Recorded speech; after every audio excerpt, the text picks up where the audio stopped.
पिछले वीडियो में हम लोगों ने देखा कि एक तरफ जहां भारत छोड़ो आंदोलन भारत में स्टार्ट हो रहा था, उसी समय अंतराल में या उसी समय के काल में बाहर यानी विदेशों में आज़ाद हिंद फौज की स्थापना हो रही थी सुभाष चंद्र बोस द्वारा।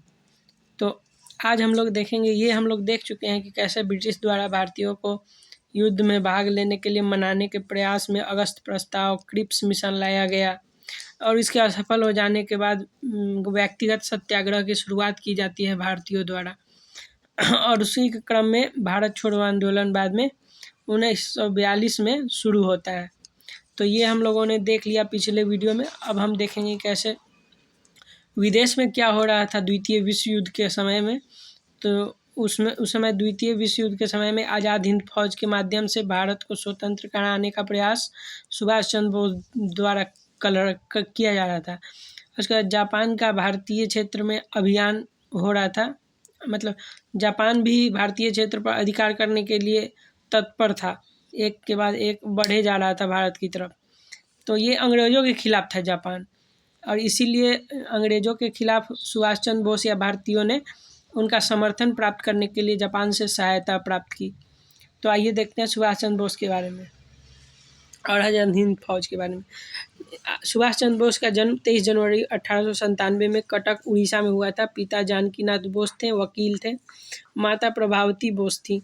बचपन की शिक्षा कलकत्ता में बाद में कैम्ब्रिज विश्वविद्यालय गए और 1919 में इन्होंने ICS की परीक्षा पास की, सिविल सर्विस की 4th रैंक के साथ। 1921 में पद छोड़ते हुए भारत आंदोलन और स्वतंत्रता संग्राम में भाग लिया और ये अपना राजनीतिक गुरु चित्तरंजन दास को मानते थे। 1940 में कांग्रेस के अलग होने के बाद सुभाष चंद्र बोस को जेल कैद कर दिया गया और जेल में उनके द्वारा किए गए भूख हड़ताल के कारण उन्हें रिहा कर दिया गया और कलकत्ता के घर में नज़रबंद कर दिया गया। उसके बाद मोहम्मद जियाउद्दीन के नाम से भेष बदलकर सुभाष चंद्र बोस 17 जनवरी 1941 को कलकत्ता से भागने में सफल हो जाते हैं और कलकत्ता से झारखंड के गोमो स्टेशन के द्वारा दिल्ली पहुंचते हैं। दिल्ली फिर पेशावर पहुंचते हैं जो कि पाकिस्तान में है।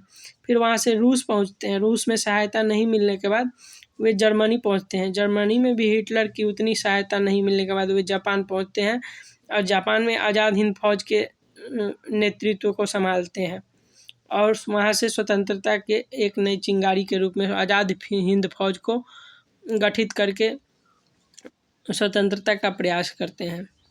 सुभाष चंद्र बोस रूस की सहायता नहीं मिलने पर जर्मनी चले गए। उन्होंने वहाँ हिटलर से मुलाकात की तथा भारत की स्वतंत्रता के लिए सहयोग मांगा। सुभाष चंद्र बोस को जर्मनी में भारतीयों द्वारा तथा हिटलर द्वारा नेताजी कहकर संबोधित किया गया। उन्होंने जर्मनी के फ्री इंडिया सेंटर की स्थापना की तथा जय हिंद का नारा दिया। जर्मनी में आवश्यक सहयोग नहीं मिलने के कारण वे आबिद हुसैन की सहायता से जर्मनी यू बोट द्वारा, जो कि एक पनडुब्बी थी, नामक पनडुब्बी के जापान चले गए उसके द्वारा। और 13 जून 1943 को टोक्यो पहुँचे जापान और आज़ाद हिंद फौज की पहले से गठन हो चुकी थी वहाँ, उसमें वे नेतृत्व संभालने का कार्य करते हैं। जापान के क्षेत्र में ब्रिटिश से संघर्ष के दौरान पकड़े गए भारतीय सैन्य अधिकारियों एवं सिपाहियों ने भारत की स्वतंत्रता के लिए संगठन का निर्माण किया। जापानी अधिकारी के सुझाव पर सर्वप्रथम आज़ाद हिंद फौज का विचार कैप्टन मोहन नामक भारतीय सैनिक के दिमाग में आया और मोहन सिंह ने 15 दिसंबर 1941 को आज़ाद हिंद फौज का गठन सिंगापुर में किया, जो कि मलाया में है। जापान क्षेत्र था, जापान के अधिकार क्षेत्र में था उस समय सिंगापुर। और उसके बाद रास बिहारी बोस ने इसमें भाग लेकर संगठन को विस्तारित किया तथा उन्होंने इसकी कमान सुभाष चंद्र बोस को सौंप दी। उसके बाद 7 जुलाई 1943 को आज़ाद हिंद फौज का नेतृत्व सुभाष चंद्र बोस संभालने लगे और उसके बाद रास बिहारी बोस ने इन्हें अपना नेतृत्व उन्हें सौंप दिया, सुभाष चंद्र बोस को। उसके बाद 21 अक्टूबर 1943 जो कि आज़ाद हिंद फौज दिवस मनाया जाता है, उसी दिन सुभाष चंद्र बोस ने सिंगापुर में आज़ाद हिंद फौज आज़ाद हिंद सरकार का गठन किया और वे भारत के बाहर से ही भारतीय सरकार को संचालन कर रहे थे और इस प्रकार इस सरकार के प्रमुख वे खुद थे और इस सरकार को जर्मनी, जापान सहित 9 देशों ने स्वीकृति प्रदान की। वही जो आज़ाद हिंद सरकार था, सुभाष चंद्र बोस द्वारा सिंगापुर में गठन किया गया।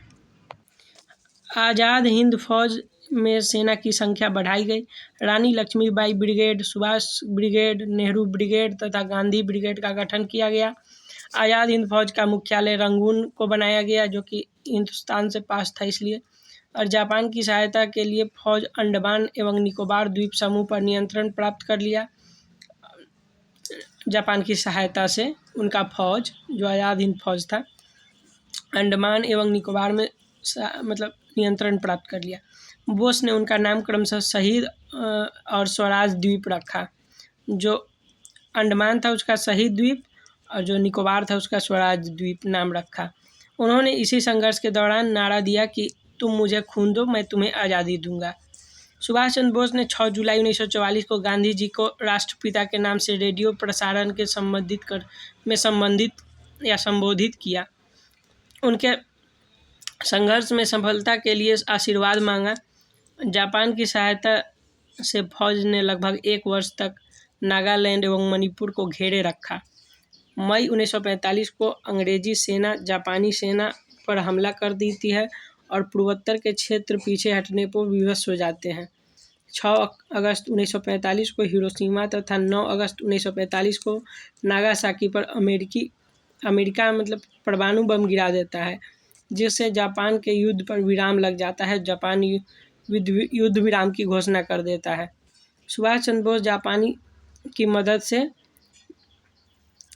ताइवान से जापान जाते समय 18 अगस्त जापानों की मदद प्राप्त करने के लिए वे ताइवान से जापान जा रहे थे, जबकि उसी समय 18 अगस्त 1945 को ताइवान के ताइकू शहर में विमान दुर्घटना से उनकी मृत्यु हो जाती है। उसके बाद आज़ाद हिंद मुकदमा एक है, जो कि 1945 में आज़ाद हिंद फौज के 3 अधिकारियों पर लाल किले में ये मुकदमा चलाया जाता है। प्रेम सहगल, गुरु बख्शी, शाहनवाज, ये तीनों पर मुकदमा चलाते हैं और कांग्रेस ने इस मुकदमे में आज़ाद हिंद बचाओ समिति का गठन किया। आज़ाद हिंद के पक्ष में कांग्रेस के वकीलों का नेतृत्व भुल्ला भाई देसाई कर रहे थे। उसके बाद ब्रिटिश ने इन्हें फांसी देने की घोषणा की और लॉर्ड वेवेल ने, जो कि गवर्नर था, उसने वायसराय था, उसने भारत के बढ़ते तनाव को देखते हुए फांसी की सज़ा को माफ़ कर दिया और उम्र कैद में उसे बदल दिया। तो इस प्रकार का हम लोगों ने देखा आज़ाद हिंद फौज कैसे विकसित हो। आज़ाद हिंद फौज विकसित होकर भारत में स्वतंत्रता में सहायता प्रदान करती है। आज़ाद हिंद फौज आज हम लोगों ने देखा।